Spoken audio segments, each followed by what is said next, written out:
मेरा नाम नीलिमा है। लोग कहते हैं कि मैं बहुत खूबसूरत हूँ। गोरी रंगत, लहराते बाल और नर्म आवाज। बचपन से ही मेरी सुंदरता की चर्चा होती थी। शादी से पहले हर हफ्ते मेरे लिए रिश्ते आते, लेकिन मैं अपने पिता के सपनों की तरह खुद भी एक सपना देखती थी, डॉक्टर बनने का। मैं अपने माँ बाप की इकलौती बेटी थी।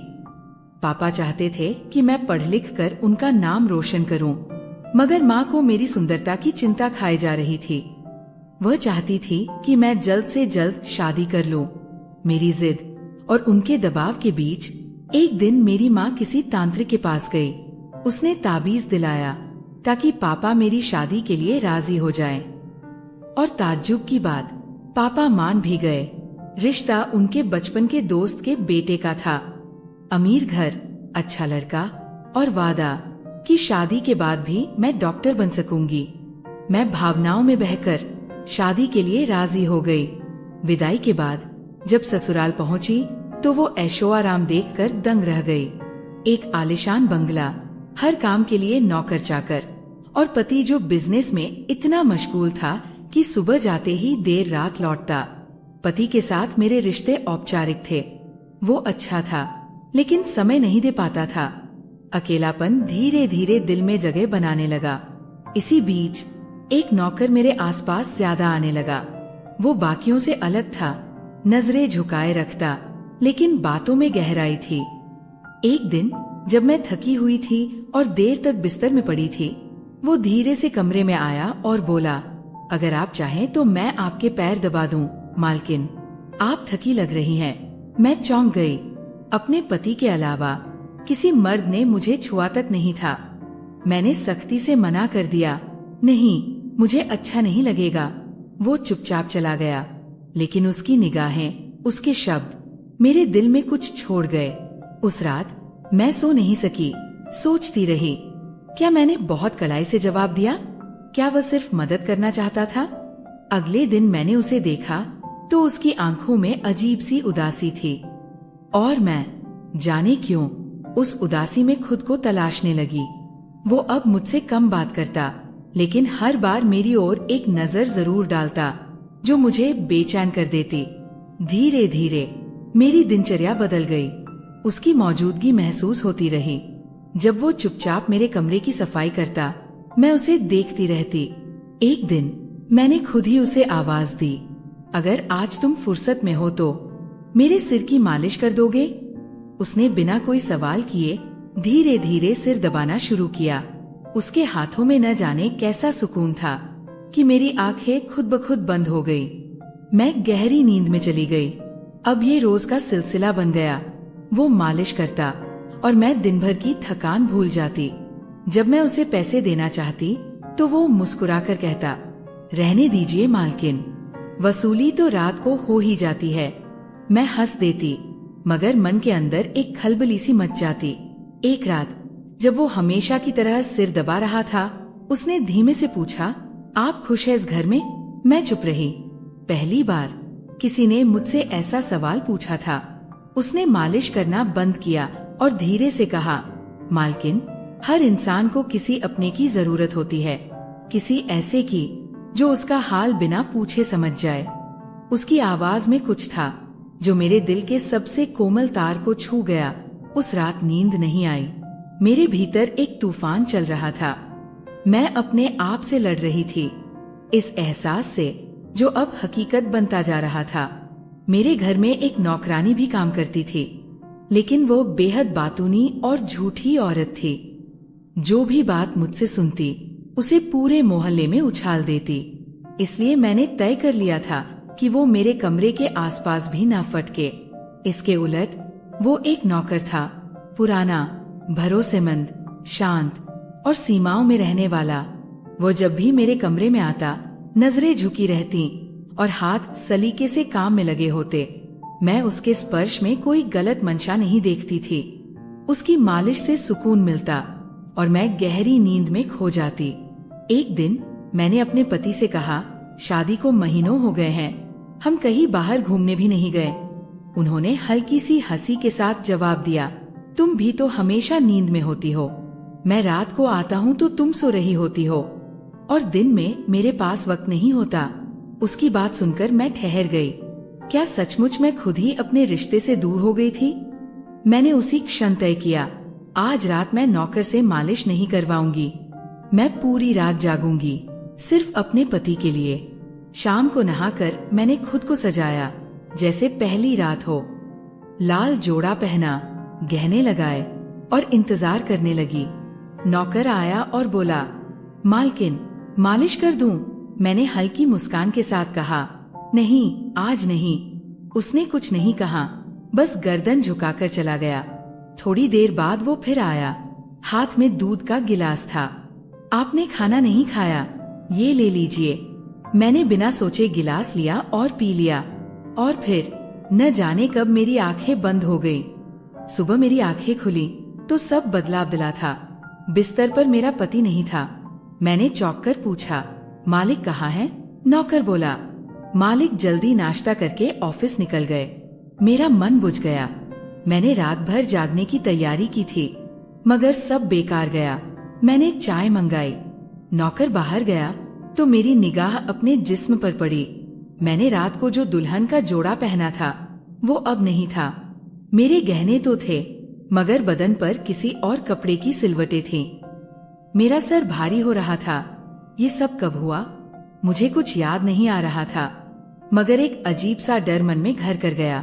मैंने खुद को संभालने के लिए नौकर को फिर बुलाया। मेरा जिस्म बहुत दुख रहा है, मालिश कर दो। वो चुपचाप आकर मुझे दबाने लगा। उसके हाथ फिर वही पुराना सुकून दे रहे थे, मगर इस बार मैं बेचैन थी, किसी अनजाने डर से। दोपहर में मेरे पति अचानक घर लौट आए। मैंने उन्हें देखते ही उलाहना दे डाला। मैं रात को दुल्हन की तरह सजकर बैठी रही और तुम आए भी नहीं। वो बोले, मैं तो आया था, तुम इतनी गहरी नींद में थी कि मैंने तुम्हें जगाना ठीक नहीं समझा। मैं सन्न रह गई। अगर वो सच कह रहे हैं तो फिर मेरे कपड़े कैसे बदले गए और क्यों मेरा जिस्म अब भी दर्द कर रहा है? मैं उलझ गई थी। पति ने कहा, छोड़ो ये सब, अभी मेरे पास कुछ घंटे खाली हैं, चलो बाहर घूम आते हैं। मैं भी खुद को बदलने के लिए तैयार होने लगी। ये शादी के बाद पहली बार था कि मैं पति के साथ अकेले बाहर जा रही थी। तभी नौकर कमरे में आया। मालकिन, आप बाहर जा रही हैं? हाँ, मगर तुम्हें इससे क्या? वो बोला, आपका नौकर हूँ, इसलिए सलाह दे रहा हूँ। आज आप मत जाइए, आपका जिस्म थका हुआ है। मुझे उसका लहजा नागवार गुजरा। तुम सिर्फ नौकर हो, मेरे पति बनने की कोशिश मत करो, मैंने तेज आवाज में कहा। उसने कोई जवाब नहीं दिया, बस चुपचाप चला गया। जब मैं लौटकर घर आई, वो मेरे सामने नहीं आया। शायद उसे मेरी बात लग गई थी। मेरे पति मुझे गेट पर छोड़कर वापस अपने काम पर चले गए। मैं थककर बिस्तर पर गिर गई। आज मेरे जिस्म को उसकी आदत महसूस हो रही थी, उसके हाथों की, मगर अब वो मालिश करने नहीं आया। शायद मेरी बात से उसका दिल टूट गया था। मैंने नौकरानी को बुलाया और उससे कहा, जरा जाकर कहो, मालकिन बुला रही हैं। कुछ देर गुजरी ही थी कि वो नौकर फिर मेरे कमरे में आ गया। बिना कुछ बोले बिस्तर के किनारे बैठ गया और चुपचाप मेरे पैरों को दबाने लगा। मैं एक पल को झेम गई। कल ही तो मैंने उसे कितना कुछ सुनाया था। उसका शांत चेहरा देखकर मैंने धीरे से कहा, पता नहीं कल मुझे क्या हो गया था। शायद खुशी में मैं तुम्हारी बात को गलत समझ बैठी। माफ कर दो। मैं उसकी मालकिन थी, पैसे देती थी, हुक्म चलाने का हक भी था, मगर मुझमें अभी इंसानियत बाकी थी। उसने मेरी ओर देखा, बिना कोई भाव के बोला, मालकिन, आप जो भी कहें मुझे मंजूर है, मैं आपकी सेवा के लिए हूँ। मैंने मन ही मन तय किया कि अब उससे कभी ऊंची आवाज में बात नहीं करूंगी। उस रात वह मेरी पीठ दबाते हुए देर तक रुका और फिर मुझे कब नींद आई पता ही नहीं चला। सुबह आँख खुली तो सिर भारी था। पति वॉशरूम में थे, ऑफिस के लिए तैयार हो रहे थे। मैं चुपचाप उन्हें देखती रही। अब ये रोज का सा हो गया था। मुझे ये भी नहीं पता चलता कि मेरे पति कब आए कब गए। मुझे अब ये समझ नहीं आ रहा था कि इस नौकर की मालिश में ऐसा क्या था जो मुझे इतनी गहरी नींद में डुबो देता था कि होश तक न रहता। हर सुबह जब मैं उठती तो सिर भारी, बदन थका हुआ, जैसे किसी ने मुझसे सारा सुकून छीन लिया हो। मैंने कभी ये बात अपने पति से नहीं की। नहीं चाहती थी कि उन्हें पता चले कि मैं किसी और मर्द से मालिश करवाती हूँ। Even if it was just a servant dot। एक दिन मेरे पति ऑफिस से छुट्टी पर थे। मैंने जानबूझकर नौकर को अपने कमरे से दूर रखा और उसे बाकी घर के कामों में उलझाए रखा। मगर फिर वही हुआ, जब मेरे पति घर नहीं होते मैं उस नौकर को फिर से बुला लेती थी। अब मुझे समझ नहीं आ रहा था कि मैं उसे जरूरत कहूँ या आदत। एक बार वो मेरे कमरे में था और मेरे पति अचानक घर आ गए। दिल धड़कने लगा। मैं डर गई कि कहीं कुछ पकड़ में ना आ जाए। मगर नौकर तो जैसे हर स्थिति का जानकार था, फौरन किसी दूसरे काम में लग गया। मैंने राहत की सांस ली। मैं चाहती तो घर की नौकरानियों से भी मालिश करवा सकती थी, लेकिन उसके हाथों में जैसे कोई जादू था। रात जब मैं उससे मालिश नहीं करवाती तो पूरा जिस्म टूटने लगता। सुबह उठती तो बुरी तरह थकी हुई महसूस होती। एक रात वही हुआ, उसने मालिश की और मैं गहरी नींद में चली गई। सुबह जब उठी तो देखा कि मेरे कपड़े बदले हुए थे। ये अब रोज की बात हो गई थी। मगर कौन कर रहा था ये सब? मैंने शीशे में जाकर खुद को देखा। जिस्म पर लाल निशान थे, अजीब और डरावने। मैंने अपने शरीर को छूकर देखा, जैसे उन निशानों को मिटा सकूं, मगर वे तो जैसे और फैलते जा रहे थे। मैं घबरा गई। तभी नौकर कमरे में आया। बोला, मालकिन, आज की मसाज? मैंने घबराकर कहा, नहीं, आज सिर्फ पैर दबा दो। मैंने निशान छुपाने के लिए तकिया से पैरों को ढक लिया। उसने कुछ नहीं पूछा, बस वही चुप्पी। मैं अंदर से डर रही थी, अगर मेरे पति ने ये निशान देख लिए तो। मैंने आंखें बंद की और लेट गई। तभी उसने धीमे से कहा, मालकिन, आप मुझे बहुत अच्छी लगती हो। मेरी आंखें धीरे धीरे भारी हो रही थी। शायद उसके कहे शब्द मेरे दिमाग तक नहीं पहुँचे और फिर मैं नींद में डूब गई। सुबह आँख खुली तो मेरा पति पास में ही लेटा था। सर अब भी भारी था, जिस्म दर्द से टूट रहा था। फिर भी मैं हिम्मत करके उनके पास गई और धीमे से बोली, मुझे आपसे एक बात कहनी है। मेरे जिस्म पर कुछ निशान आ रहे हैं जो मैं समझ नहीं पा रही। कई रातों तक दर्द सहने के बाद मैंने आखिरकार हिम्मत जुटाई। सोचा, अब और नहीं, ये निशान अब बढ़ते जा रहे हैं। मुझे अपने पति से सब कुछ कह देना चाहिए। मैंने डरते डरते उन्हें सब बताया। उन्होंने चुपचाप मेरी बात सुनी। फिर अचानक मेरे शरीर से चादर खींच दी। जो उन्होंने देखा वो उनके लिए आग सा था। उनका चेहरा तमतमा उठा। ये क्या है? उन्होंने चीखते हुए कहा, तुमने मुझे धोखा दिया है। ये कोई बीमारी नहीं, ये तुम्हारा गुनाह है। मैं सन्न रह गई। मैंने सफाई देने की कोशिश की। मैं बेकसूर हूँ। मुझे खुद नहीं पता कि ये कैसे हुआ, मगर वो बेकाबू हो चुके थे। मैं मरा नहीं था जो तुमने किसी और मर्द की गोद में सुकून ढूंढ लिया। मुझ में क्या कमी थी? उनकी बातें मेरे सीने में तीर जैसी चुभने लगी। मैं चुप रही, आंसू बहते रहे और फिर उन्होंने मुझे धक्के मारकर घर से बाहर निकाल दिया।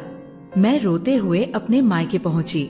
माँ बाप ने मुझे गले लगाया, समझा और मेरी बात पर यकीन भी किया।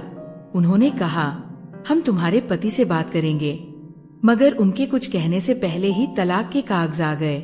मेरे चेहरे की हंसी, मेरी जिंदगी की हकीकत एक झटके में उजड़ गई। मैं हफ्तों तक कमरे में बंद रही। बिस्तर ने जैसे मेरी सांसें थाम ली थी। मुझे लगने लगा था कि अब कुछ नहीं बचा। फिर एक दिन माँ कमरे में आई और कहा, बेटा, तुझसे कोई मिलने आया है। मैं उछलकर उठी।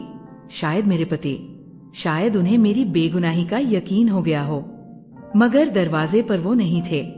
खड़ा था तो वही नौकर, आदित्य। मैंने गुस्से में पूछा, तुम क्यों आए हो?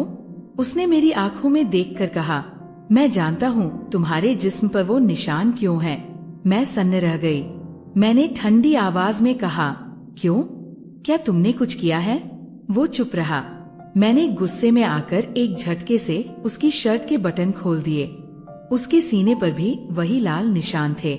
अब मेरी आंखें फटी की फटी रह गईं। मैंने उसे धक्का दिया और चीख कर पूछा, ये क्या किया तुमने? क्या मसाज के बहाने मेरे साथ कुछ? वो शांत था, मेरे हाथ थाम लिए और बोला, मेरा नाम आदित्य है और मैं तुम्हारे साथ यूनिवर्सिटी में पढ़ा करता था। मैंने अचरज से देखा, मैं तुमसे प्यार करता था।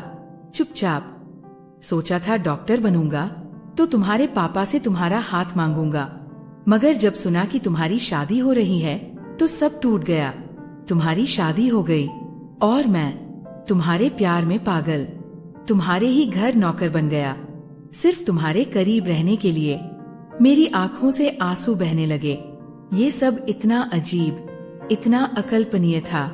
वो आगे बोला, मैं तुम्हारे पति को तुम्हारे पास आने नहीं देना चाहता था। मैं तुम्हारे दूध में बेहोशी की दवा मिलाता था ताकि तुम सो जाओ और वो तुम्हारे करीब ना आ सके, क्योंकि तुम मेरी थी, सिर्फ मेरी। तो क्या तुमने मेरे साथ कुछ?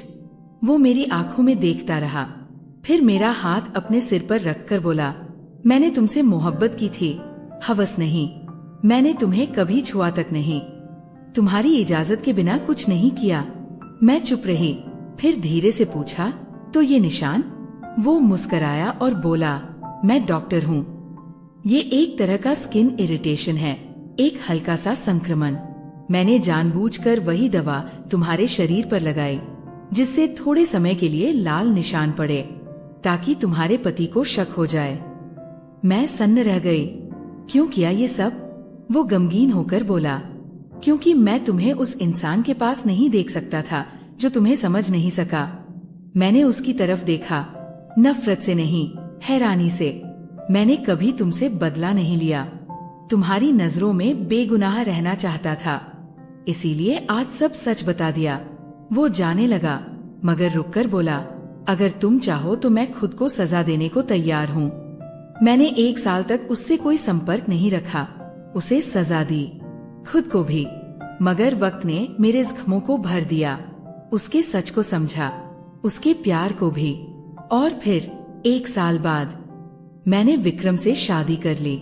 इस बार किसी धोखे के लिए नहीं, बल्कि एक सच्चे इश्क के लिए। तो दोस्तों, आज के लिए बस इतना ही। उम्मीद है कि आपको ये कहानी पसंद आई होगी। अगर ये कहानी आपको पसंद आती है तो इस वीडियो को एक लाइक और हमारे इस चैनल कहानी स्ट्रीम को जरूर सब्सक्राइब करिएगा। और हाँ, बेल आइकन को ऑल पर सेट करना मत भूलिएगा। हम मिलते हैं अगले वीडियो में। धन्यवाद।